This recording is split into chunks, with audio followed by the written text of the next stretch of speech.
message today is, you can do this.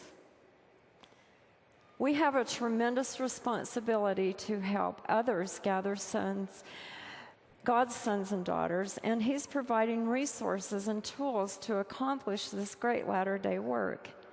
Anyone can help. Thus far, we have explained why we are the gatherers and what we are to do. Now we want to discuss some practical aspects about how to do the work. We will demonstrate just a few of the simple no-tech, I like those, and high-tech ways to help people discover and gather family history information and ultimately connect through the ordinances of the temple. Discovery leads to gathering and connecting, but sometimes people become so focused on gathering that they actually make it more complicated than it needs to be. Let's have some fun with a no-tech discovery experience. Elder Bednar, would you be willing to share a little bit about an ancestor that means something special to you? Maybe someone who's influenced you. I'd be delighted to. This is a story that has a particular place in my heart and has influenced my life in remarkable ways. I want to tell you about Luke Cephas and his wife, Christiana Long. Luke and Christiana learned of the restored gospel of Jesus Christ in England. Each individually found the church, was baptized in the 1840s. They were married on Christmas Day, 1851. Approximately 1 year later, they decided to immigrate to Australia. They sailed on a ship called the Java. The journey was intended to take 3 months. It took 5 months. Christiana had given birth to their first son, Luke, during this journey. Luke only survived for 16 days, and then he was buried at sea. On this journey, they became acquainted with Joseph Ridges and his wife, Adelaide. Now, Brother and Sister Ridges at that time were not members of the church, and they were impressed by the demeanor and the devotion of Luke and Christiana, especially as they bore the sadness of the passing of their child Luke. Well, when they arrived in Australia, they went about 400 miles north of Sydney. And at that time, there was a gold rush in Australia. And Luke and Joseph decided that they would go into the lumber business. There was a tremendous need for sawed lumber, and so they began this business. Also during this time, Joseph and Adelaide were taught by the missionaries and joined the Church of Jesus Christ of Latter-day Saints. Now, what's interesting is that as a young man, Joseph Ridges, growing up in London, had learned basic elements of how to build organs. He lived across the street from a facility where organs were produced, and he learned many of the basic principles of building an organ. With some of the wood from their business, he built an organ. And it was intriguing to have the people who would walk down the streets stop and listen to this beautiful music. It was one of the first organs that was constructed in Australia. The leaders of the church asked if that organ could be donated to the church, not in Australia, but in Salt Lake. And in 1857, Luke and his wife Christiana and Joseph and Adelaide immigrated to Salt Lake. The organ which had been built by Joseph in Australia came with them to the Salt Lake Valley. And it was set up in the old adobe tabernacle that sits where today the assembly hall is on Temple Square. Brigham Young was impressed by the beauty of that music and invited Joseph Ridges to design and construct the first the first organ for the tabernacle.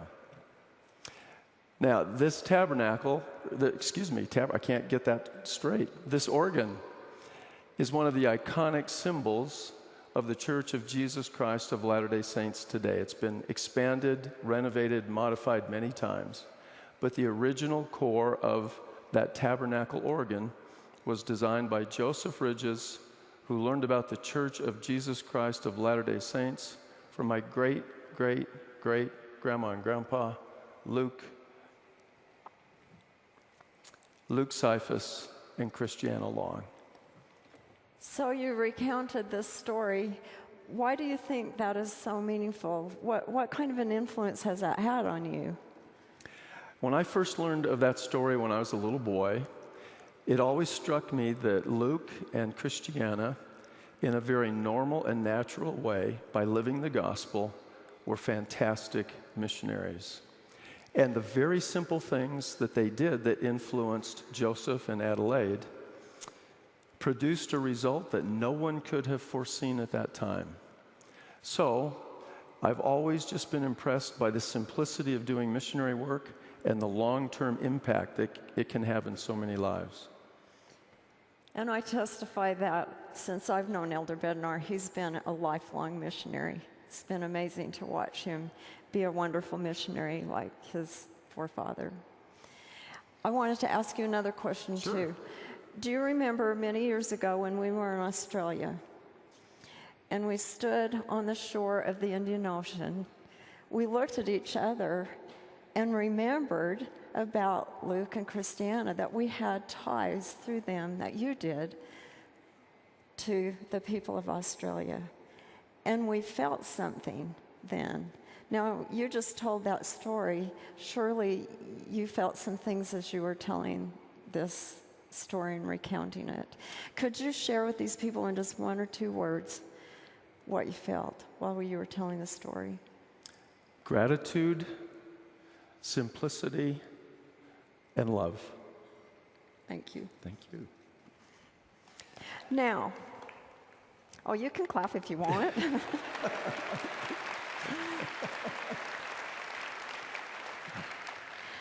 Now, it's your turn to participate.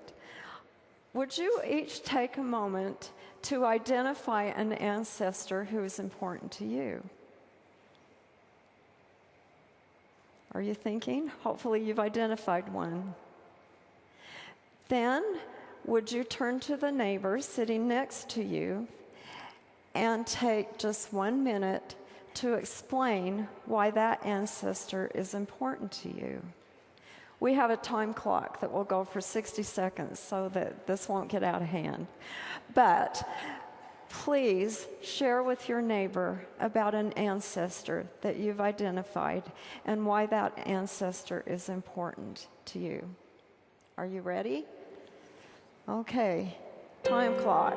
Oh, there's music too.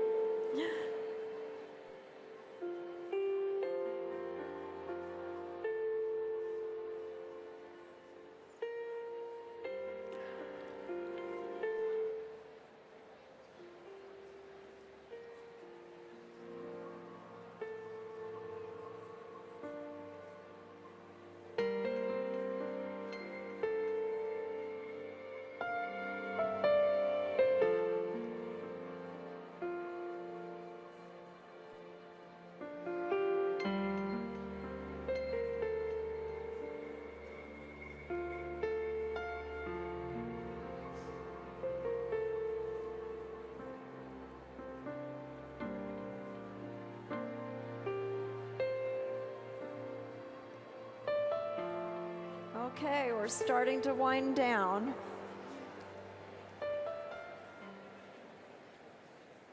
Thank you. There was a joyous buzz in here just now. Thank you for doing that. Now we'd like the other person who didn't participate and tell about the ancestor to tell something about an ancestor they've thought of to their neighbor. And we have another 60-second clock. Okay.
Thank you so much for doing that.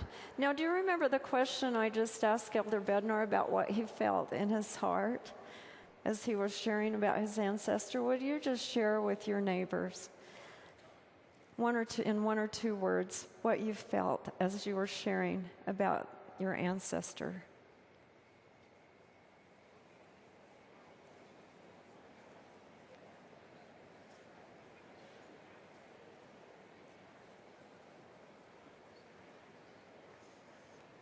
Well done. Thank you.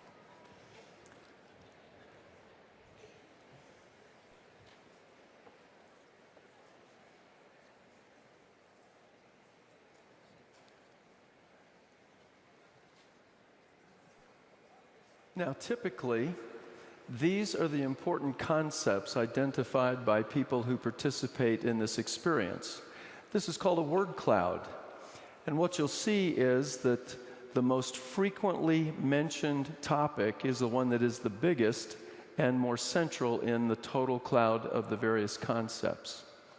This is not occurring here. We didn't somehow have you wired up to know exactly what the words were. But this is what you often will find. Notice how love is in the very center, connectedness, happiness, bond, peace. And notice the connection of these concepts to the fruits of the Spirit. But the fruit of the Spirit is love, joy, peace, long-suffering, gentleness, goodness, faith, meekness, temperance. Now consider also, brothers and sisters, that the spirit of Elijah is the Holy Ghost. It's a specific manifestation of and by the Holy Ghost, bearing witness of the divine nature of the family. Now notice how these very simple conversations, stimulated by inspired questions, can invite our friends and family members onto a path of discovery, giving them an opportunity to act and thereby open their hearts to the power of the Holy Ghost and the spirit of Elijah. The Spirit is essential because gathering is an eternally important work. Now, the discovery experience we just shared is as low-tech as it gets. You can do this. Anyone can do this. Now I would invite you to think of someone, a family member or someone in your circle of friends, who would benefit from feeling what you just felt. Brother Rockwood talked about this earlier this morning, that we would receive impressions. So follow that inspiration and go and do with your family and friends what you just did with your RootsTech neighbor. You can use this simple approach to discovery in all aspects of the work of salvation. As a ministering sister or brother with a less active family member or member in your ward, or with someone not of our faith, all that is needed is to begin with an inspired question. And you can do this.